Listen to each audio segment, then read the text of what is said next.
किसी नगर में एक धनी व्यापारी रहा करता था। उसके व्यापार दूर दूर तक फैला हुआ था। उस नगर के सभी लोग व्यापारी का बहुत ही सम्मान करते थे। इतना सब कुछ संपन्न होने के बावजूद भी व्यापारी अत्यंत ही दुखी रहा करता था, क्योंकि उसके कोई भी संतान नहीं थी। इस कारण उसके मृत्यु के पश्चात उत्तराधिकारी की चिंता करके वह हमेशा ही सोच में विलाप रहता था। पुत्र प्राप्ति हेतु वह व्यापारी सोमवार का व्रत किया करता था, शिवजी की पूजा किया करता था। शाम को हर सोमवार के शाम को मंदिर जाकर शिवजी के समक्ष घी का दीपक जलाया करता था। उसकी भक्ति देखकर माँ पार्वती प्रसन्न हो गई और भगवान शिवजी से कहने लगी कि व्यापार की मनोकामना पूर्ण करनी चाहिए। निवेदन किया। भगवान शिवजी के बोला कि है इस कर्म जैसा कर्म करता है उन्हें वैसा ही फल प्राप्त होता है। शिवजी के द्वारा समझाने के बावजूद भी पार्वती जी नहीं मानी और उस व्यापारी को मनोकामना पूर्ण करने के हेतु शिवजी से बार बार आग्रह करने लगे। अथवा माता पार्वती के आग्रह देखकर भगवान शिवजी भोलेनाथ को व्यापारी को पुत्र प्राप्ति के वरदान देना ही पड़ा। वरदान देने के पश्चात भोलेनाथ माँ पार्वती से कहने लगे, पर मैंने उसे पुत्र प्राप्ति का वरदान तो दे दिया, परंतु उसकी किस्मत में संतान सुख नहीं है। वह 16 वर्ष की आयु से अधिक समय तक नहीं जीवित रह पाएगा। इसलिए शिवजी व्यापारी के स्वप्न में आए और उसे पुत्र प्राप्ति के वरदान दिया और उसके पुत्र के 16 वर्ष की जीवित रहने की बात भी बता दी। इस बात को सुनकर व्यापारी एक खुश भी था और दुखी भी था। व्यापारी पहले की तरह ही सोमवार का व्रत किया करते थे, भगवान शिवजी की विधि विधान से पूजा किया करते थे। कुछ महीने के बाद उसके घर में सुंदर सा बालक पुत्र जन्म लिया और घर के अंदर खुशियां ही खुशियां आ गई। बहुत धूमधाम से पुत्र के जन्म का समारोह मनाया गया, परंतु व्यापारी को पुत्र जन्मने से अधिक खुशी नहीं हुई, क्योंकि उसे पुत्र की अल्प आयु की रहस्य का पता था। जब पुत्र के 12 वर्ष का हो गया तो व्यापारी ने उसे के साथ वाराणसी शिक्षा पाने के लिए भेज दिया। शिक्षा प्राप्त हेतु चले गए। रास्ते में जहाँ भी मामा भांजा विश्राम करते वहीं पर यज्ञ करते और ब्राह्मणों को भोजन करवाते। लंबी यात्रा के बाद मामा भांजा एक नगर में पहुंचे। उसी दिन नगर के राजा की कन्या का विवाह भी था, जिस कारण पूरे नगर में सजाया गया था। निश्चित समय पर बारात भी आ गई थी, लेकिन वर के पिता अपने बेटे के एक आंख से काणे होने के कारण अत्यंत ही चिंता में रह गया था।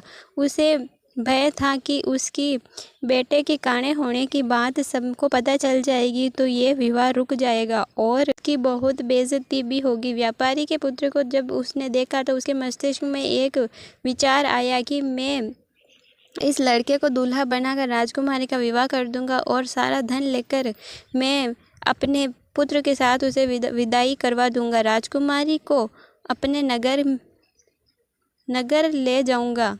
वर के पिता ने लड़के के मामा से इस संबंध में बात करी। मामा लड़के ने दूल्हे के वस्त्र पहनकर राजकुमारी से विवाह कर लिया। राजा ने बहुत सारा धन देकर बेटी को विदा कर दिया। जब बेटी विदा हो गई तो लड़के ने रास्ते में चुपके से लड़की के ओढ़नी पर सारी बात लिख दी और तुम्हारा विवाह मेरे साथ हुआ है। मैं वाराणसी पढ़ने के लिए जा रहा हूँ। अब तुम्हें जिस नवयुवक से तुम्हारी विदाई हो रही है वह काणा है। राजकुमारी को सारी बात का पता चल गया। राजकुमारी ने अपने पिता से सारी बात बता दी और राजकुमारी महल में ही रह गई।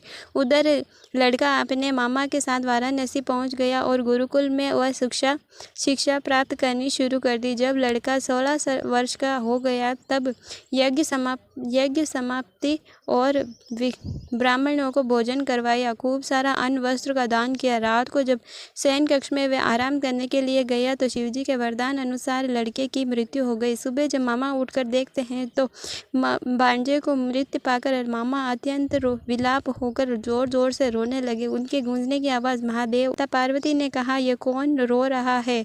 माता पार्वती भगवान से कहने लगी, हे प्राणनाथ, आप इसका विलाप को कम करिए और इसकी कष्ट को हरिए। तब शिवजी ने कहा, ये वही है जिस व्यापारी को तुमने पुत्र प्राप्ति का वरदान दिया था। उसकी 16 वर्ष की आयु थी, वे आज खत्म हो गई। उस बालक को जीवित कर दें। इस प्रकार माता पार्वती आग्रह करने लगी। भगवान शिवजी ने उस लड़के को जीवित कर दिया। जीवित होकर बैठ गया और शिक्षा समाप्त करके लड़का मामा के साथ अपने नगर को चल दिया। दोनों चलते चलते हुए एक नगर में पहुँचे जहाँ पर विवाह हुआ था। उस नगर में यज्ञ का आयोजन किया था।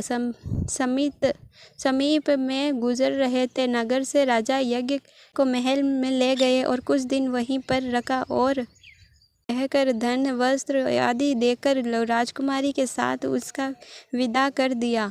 इधर भूखी प्यासी रहकर व्यापारी अपने पत्नी और बेटे की प्रतीक्षा कर रहे थे और उन्होंने अपने बेटे की मृत्यु का समाचार मिला तो दोनों ही प्राण त्याग देते, परंतु जैसे अपनी पत्नी और मित्रों के साथ नगर के द्वार पर पहुंच गया, अपने बेटे को विवाह का समाचार सुनकर पुत्र वधू राजकुमारी को देखकर खुश हुए और खुशी का ठिकाना ही नहीं रहा। भगवान शिवजी प्रसन्न हुए।